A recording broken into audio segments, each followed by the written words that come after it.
दोस्तों, आज 8 अक्टूबर है और मुंशी प्रेमचंद की पुण्यतिथि है। आज हम उनके जीवन के कुछ अनछुए पहलुओं को आपके सामने लेकर आए हैं। साथ में उनकी कुछ कहानियों की वानगी भी आपके सामने रखेंगे।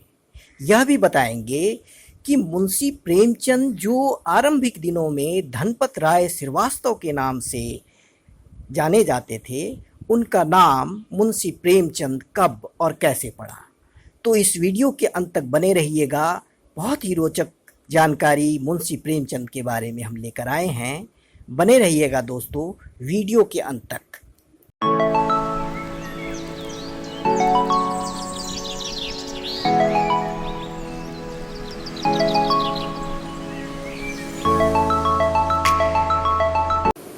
दोस्तों, मुंशी प्रेमचंद साहित्य के माथे पर चंद्र तिलक के समान है। आज 8 अक्टूबर है और उनकी पुण्यतिथि है।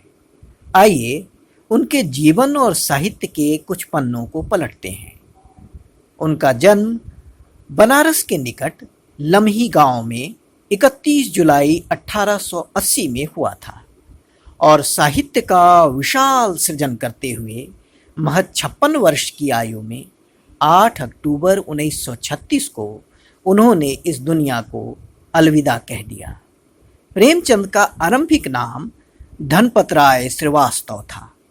जब उन्होंने लेखन की शुरुआत की तो नवाब राय के नाम से कहानियां लिखने लगे। उनकी कहानियां कानपुर से प्रकाशित होने वाली उर्दू पत्रिका जमाना में प्रकाशित होने लगी। लेकिन जब अंग्रेज सरकार ने उनकी कहानियों पर आपत्ति करनी शुरू की, तब उन्होंने नाम बदलने का फैसला किया। मुंशी दया नारायण निगम उस वक्त उर्दू के जाने माने पत्रकार और समाज सुधारक थे और जमाना पत्रिका के संपादक भी थे। उन्होंने ही नवाब राय को प्रेमचंद नाम दिया।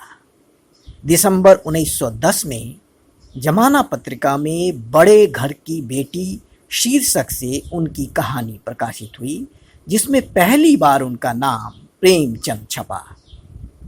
प्रेमचंद महज 7 साल के थे तब उनकी मां आनंदी देवी का निधन हो गया।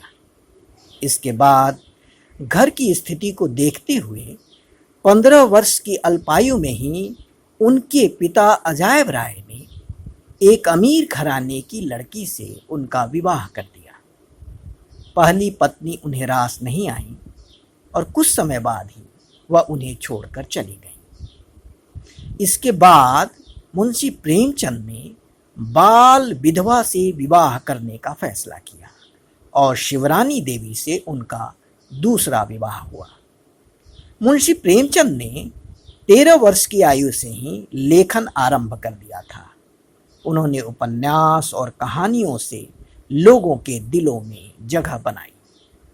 बंगाल के प्रसिद्ध उपन्यासकार शरद चंद्र चट्टोपाध्याय ने मुंशी प्रेमचंद को उपन्यास सम्राट की उपाधि दी थी। वैसे तो प्रेमचंद का रचना संसार व्यापक है, पर संक्षेप में उनकी रचनाओं का एक चेहरा गढ़ें तो कर्मभूमि, रंगभूमि, निर्मला, सेवा सदन, गबन, गोदान सहित प्रसिद्ध उपन्यास 18 से अधिक हैं। उन्होंने बड़े घर की बेटी, पूस की रात, नमक का दारोगा, ठाकुर का कुआं, पंच परमेश्वर, 2 बैलों की कथा और बूढ़ी काकी सहित कुल 300 से अधिक कहानियां लिखी हैं। करबला, संग्राम और प्रेम की बेदी उनके नाटक हैं। आइए उनकी कुछ कहानियों पर नज़र डालते हैं। ठाकुर का कुआं पानी के अमीर और गरीब रंग की वानगी पेश करती है। गांव में जोखू और गंगी नाम से पति पत्नी रहते हैं। वो निम्न वर्ग के हैं। उन्हें ठाकुर के कुएं से पानी लेने की इजाज़त नहीं है। जोखू एक बार बीमार पड़ जाता है और एक रात उसे बड़ी प्यास लगती है। गंगी पानी लेकर आती है, पर उससे बदबू आ रही होती है। गंगी रात में सबके सोने पर ठाकुर के कुआं से पानी लाने का फैसला करती है। वह चुपके से जाती भी है, पर बर्तन के शोर शराबे से हवेली के लोग जग जाते हैं और गंगी वहां से जान बचाकर भागती है। आकर देखती है कि प्यास से व्याकुल जोखू वही बदबूदार पानी पी रहा होता है। इस तरह प्रेमचंद समाज के वर्ग विभेद का संवेदन शून्य चेहरा परोसते हैं। अगली कहानी है गोदान।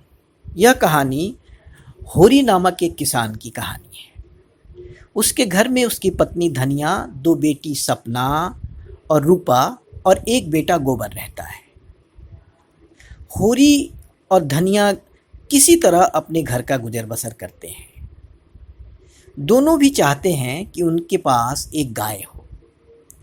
एक दिन होरी को उसका मित्र भोला रास्ते में मिल जाता है। भोला की पत्नी का निधन हो चुका है। वह दूसरी शादी करना चाहता है। वह होरी से कहता है कि उसके लिए एक दुल्हन ढूंढ दे। इसके बदले में होरी भोला की गायों में से एक गाय की मांग करता है, जिसके लिए भोला राजी हो जाता है। इधर भोला की विधवा बेटी झुनिया और होरी के बेटे गोबर एक दूसरे से बहुत प्रेम करते हैं। एक दिन गोबर झुनिया को गर्भवती करके अपने घर के सामने छोड़कर शहर चला जाता है। धर्म कर्म के कारण होरी और उसकी पत्नी धनिया झुनिया को अपना बहू स्वीकार कर लेती है, लेकिन भोला को यह नागवार गुजरता है। भोला होरी से अपनी मित्रता तोड़ लेता है और अपनी गाय वापस करने को कहता है। इसके बाद षड्यंत्र से होरी को पंचायत जमीन का आधा फसल हर्जाना के रूप में देने को कहती है, जिसे होरी को देना पड़ता है। कुछ दिन बाद होरी की गाय को भी षड्यंत्र से जहर का चारा खिला दिया जाता है और उसकी मौत हो जाती है। इसी गम में कुछ दिन के बाद होरी की तबीयत बिगड़ जाती है और उसका भी निधन हो जाता है।